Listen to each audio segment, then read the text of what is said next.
Copas, qui est un projet qui était entre 2016 et en fait 2018, mais ça s'est plutôt fini en 2017, et qui parle de contraintes et de paramètres. Donc je vais baser ma présentation sur un exemple. Je pense que c'est arrivé à tout le monde ici, avoir besoin de retrouver quelqu'un dans un endroit qui n'est pas forcément prévu, et quelqu'un avec qui on n'a pas forcément préparé le terrain. Et donc de se demander si on doit partir chercher la personne ou l'attendre quelque part. Et donc si on se base sur ce principe, alors j'ai fait ici un petit tableau qui rappelle ça. En gros, si les deux personnes décident de s'attendre dans l'endroit où elles se cherchent, elles n'ont aucune chance de se retrouver. Si les deux personnes décident de partir se chercher, on va dire qu'elles ont une chance sur deux de se trouver.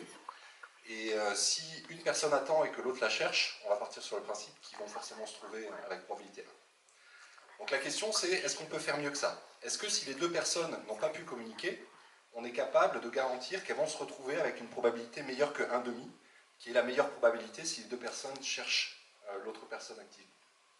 Donc ce genre de choses, ça peut se représenter avec des systèmes de transition probabilistes, où on va représenter le fait que la personne cherche ou que la personne attend, avec une certaine probabilité. La question c'est, est-ce que si on lance un dé et qu'on décide d'aller chercher ou de ne pas chercher en fonction du résultat, on peut faire mieux. Donc ce problème, c'est un problème qui s'appelle la synthèse de paramètres, et c'est le problème qu'on a adressé avec Copas.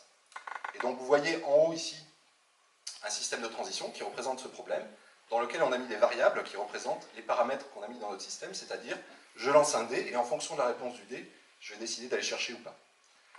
Alors ce problème, c'est un problème qui est classique en vérification informatique. On sait résoudre ces problèmes, et pour ça on utilise des techniques qui s'appellent le model checking, qui nous permettent de déduire un gros polynôme ou une grosse fonction rationnelle qu'on peut résoudre et obtenir une réponse qui dit oui, alors je jette un dé, si j'obtiens un 1 ou un 2, je vais chercher, et sinon j'attends. Et si je fais ça, j'ai une meilleure probabilité de retrouver la personne que si on cherche tous les deux. Alors en fait, ces problèmes, c'est des problèmes qui sont assez compliqués à résoudre. Et donc, on s'est rendu compte, en les modélisant, que ces problèmes, ça ressemble beaucoup à des problèmes qu'on appelle des problèmes de contraintes. Et on a des équipes à Nantes qui sont spécialisées dans ces problèmes de contraintes. Et donc, le but du projet, c'était de travailler ensemble pour résoudre ce genre de problème qui est la synthèse de paramètres de manière plus efficace. Alors, le projet, il est maintenant terminé. On a fait ce travail. Bien sûr, on n'a pas terminé complètement de résoudre tous les problèmes. On en a résolu quelques-uns. Ça a mené à plusieurs publications, donc plusieurs articles de workshop, un article de conférence internationale qui a gagné le meilleur papier dans cette conférence, un article de revue internationale, et ça a contribué à la soutenance d'une thèse.